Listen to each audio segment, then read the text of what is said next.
All right, guys, welcome back to another episode of Colton Posey Fishing. And as always, I appreciate the support, guys. And I know what you're thinking. Yes, this is a natural perm. Today we're going to talk about summertime bass fishing. Where do the bass go during the summer? So this is going to depend on what type of reservoir you're fishing. It's mainly similar all around the country, but we're going to talk about everything from your ponds to your creeks to your lakes. So stay tuned. This is something you don't want to miss.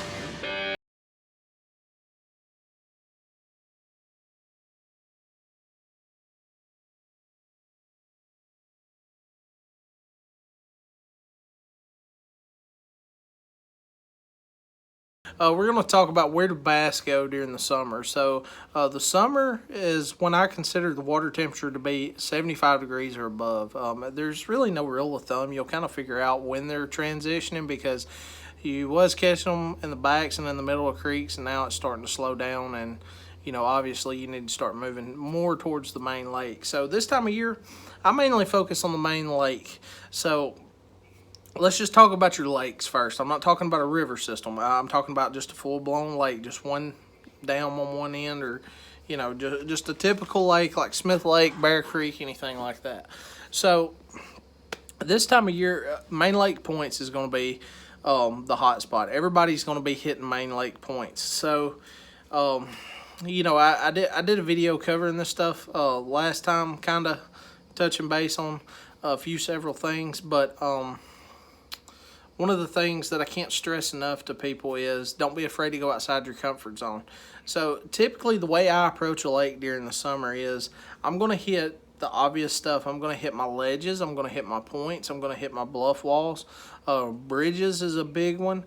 When I say bridges, I'm talking about main lake bridges or a main arm of that lake, a wide arm that they can live there during the summer. Maybe it doesn't have a whole lot of boat traffic, or there's just tons of bait fish for them to feed on in that area. That's a big factor for me during the summer is bridges. But you're going to hit those situations where they're getting pressured a lot, and it affects everything. It affects, everything that you do.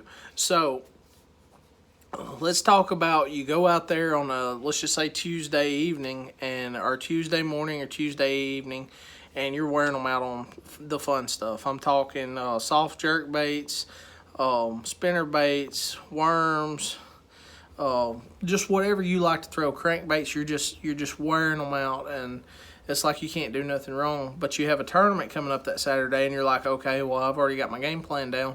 And you go out there and you fish that tournament. Everything has changed. Typically what happens to that is just fishing pressure and boat traffic. So it changes everything. So a lot of times those fish this time of year, especially on bridges and stuff, they're going to be up high in the water column, suspended, and they're going to be waiting for those bait fish to pass over, and then they're going to come up and eat the bait fish or push those bait fish to the surface, and that's when you'll see them jumping everywhere. And I have it happen all the time. You'll be out there trying to catch one, and it's like you can't get them to bite what you're throwing, but you're right on top of them. What's going on? So there's two techniques that I approach this to. One is a drop shot, and if you're not sure about drop shots, go to the Blue Line Outdoorsman YouTube channel and just scroll down on his videos, and you'll see a video that I did with him on how to tie a drop shot, how I tie a drop shot. And the way that I do it, it keeps the hook sticking straight out, so you ain't got to worry about it getting tangled up and all that. Another thing that I like to do is from my leader, I usually run braided line, high-vis braided line. I can't see that well. I'm not blind or nothing, obviously, but I have a hard time seeing my line, especially small line, 6-pound, 8-pound test and all that. So I like using an 8-pound high-vis braid. The Seaguar works really well. The Berkley works really well. All of them's really good line, but I'll use a high-vis. That way I can see it a lot better. And I tie a long leader this time of year. When I say a long leader, I'm talking 2 or 3 foot. So a drop shot, if you're working in those clear water, really clear water situations, I really like this. This is a KVD Dream Shot. This is the Ghost Shad, so if you can see, it's pretty much clear. And this works really good in those super clear waters. I'm talking above 4-foot visibility. So 4 foot and I can see deeper. I'm usually throwing something like this because it's a very, very natural color. Another one that I like to throw, let's say you're working in the 4 foot and under visibility. I'm not talking like 2 foot, but we'll just say 2 to 4 foot. A green pumpkin, jackal, crosstail shad. These work really well. And then one that I like to use if I'm dealing with a little bit of dirty water. Right here, this is the Margarita Mutilator 6-inch straight tail robo worm. They've got that purple and that brown in them, so they stay very natural. But the key to summertime fishing is staying very, very natural and making the baits presentation look very, very natural. And there's 2 ways that I rig my drop shots. So there's the simple nose hook technique where you just take the hook and you run it through the nose. And I'll let that thing fall on slack line, and then when it gets tight, like it's hit bottom or it gets to where I want it, I just sit there and I shake my rod kind of like I'm nervous. My hand will just be doing like this, and that thing will stay in one spot, and that worm's just wiggling through the water just like this in that one spot. And a lot of times it just entices them to bite, especially if they're lethargic. The other way that I like to rig it, if I can't get bit nose hooking it, a lot of times I'll wacky rig it. So I'm just doing a standard wacky rig, but I'm doing it the same way on a drop shot. So once my line gets tight, I'm actually just picking it up and dropping it just like that. Kind of like your vertical spooning like you would during the winter. So another really good technique that I really like to use on clear lake situations. Give me just a second. A spinnerbait works really well. And the spinnerbait that I like to use, if I can find this thing, this is made by War Eagle, and this is the mouse color, and I use the 1/4 ounce. I'm going super small, and the reason for that is most people, they're going to be throwing a 3/8 ounce or bigger spinnerbait. Those smaller 1/4 ounce spinnerbaits this time of year, you can't run them as fast because they start rolling on their sides and stuff. Now you can buy the Screaming Eagles and you can run them a little bit faster, and the spot stickers, you can burn them pretty hard. But on clear lake situations, I really like that mouse color War Eagle spinnerbait. It looks like a ball of threadfin shad moving through the water. Those War Eagles have that tight wiggle side to side action that a lot of the other spinnerbaits don't. But I'll throw that thing out there, whether it's on bridges, rocks, bluff walls, whatever, and I'm paralleling it to the cover or the structure that I'm fishing. And a lot of times it just fools those fish into biting. So now let's talk about your ponds. This is the fun stuff. So a pond, it's very simple. It's going to be just like a lake. You're just going to pattern it. That's all you're going to do. So let's say you got a bunch of brush tops. During the summer, brush tops in a pond is a hot spot. Casting jigs up in there, football head jigs, Texas rig worms, Senkos, stuff like that, works very well. If you got lily pads, frogs. If it's a cloudy day, I'll never put down a frog, especially if there's grass or lily pads in there. Now, I have a couple different things that I do. I'll throw a popping frog if the water's real calm, but if it's kind of windy, I like throwing something that like a normal topwater frog that you would throw that's just kind of dipping and moving through the cover. So your ponds, obviously, just pattern them like you would a lake. Just think of it as a very, very small lake that you're going to have to pattern. So let's talk about something else that's a lot of fun, and that's creek fishing. I've been doing a lot of creek fishing here lately, and I really missed out on having a lot more fun, but I'll get into that stuff later. But creek fishing, I mean, it's hard to beat. During the summer, that water still stays cool because there's shady areas. You typically have current consistently roaming, but the best place to look in a creek, and river systems, period. I mean, a river system, think of it as just a huge creek. those curves, those channel swings, then that's where your biggest population of fish is going to be. And if they're getting pressured and stuff, I mean, use your stuff like this is my go-to. This is what I've always thrown.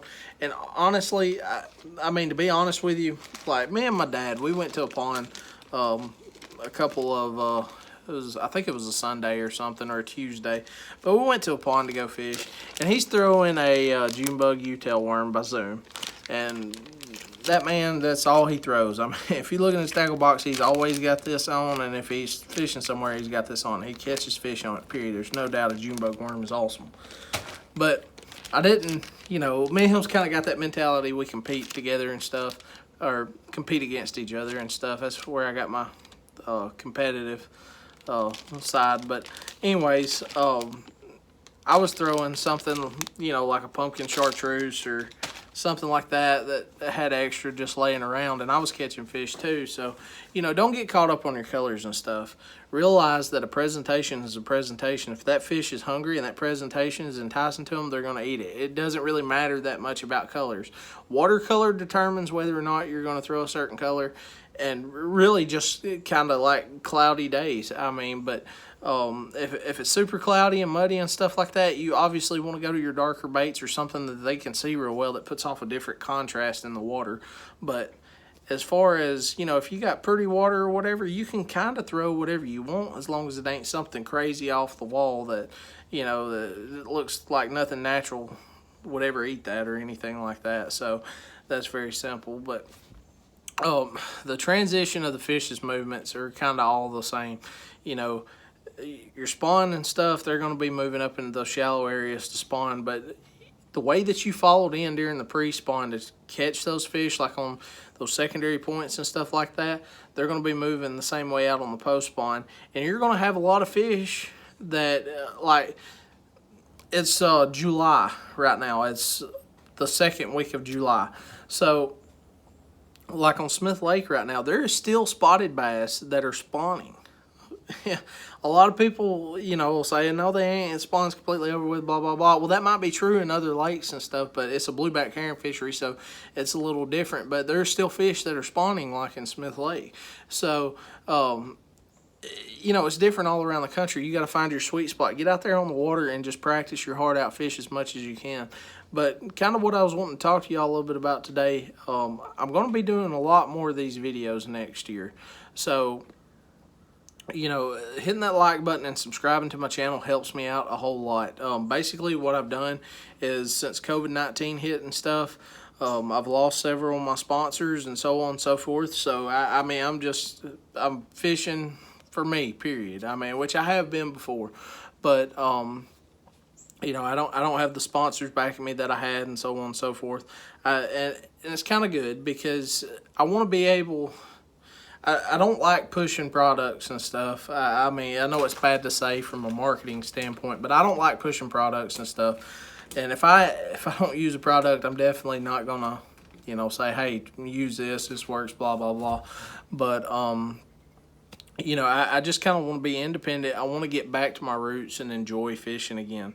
When you get to a certain level of bass fishing where you're all worried about just getting a check and so on and so forth, it really does, no matter what people say, it really does become like a job, and it becomes very, very exhausting mentally, physically, on your family life, on your relationship with God. I mean, I'm back in church and stuff. I'm feeling better than I ever have.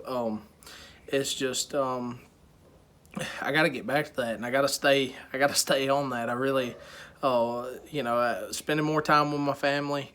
And then, obviously I want to have days where I can do, a little bit of what I want to do. But, pond fishing and stuff like that, it's just, I miss doing that stuff. I miss going and having that kind of fun, just not having to worry about getting a check or, how many fish I got in the box and so on and so forth. That's just the way that I want to fish. So next year I'm going to be on the recreational side of bass fishing, and I want to be able to help you guys catch more fish. I want to be able to review these new products that are coming out before y'all buy them. That way I can try them and say, okay, yeah, I mean, it worked great for me in this situation. It might not work in this situation or blah, blah, blah. Save y'all's money, save y'all's time. I can do a lot of that for y'all.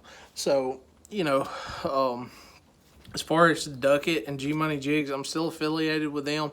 I believe I'm going to stay affiliated with G Money Jigs for, you know, my future career. I'm not sure just yet, but as far as Duckett fishing, probably fixing to, you know, just end that. Not because Duckett doesn't make good products or anything like that. It's just I want to be able to have several different things to try out, like I expressed earlier. You know, if there's somebody that's interested in a G Loomis rod, I want to be able to own that rod and tell them, hey, look, this is a good rod, blah, blah, blah, so on and so forth. Same way with Lew's, or I mean, just any of them. I just want to be able, I want to enjoy myself again.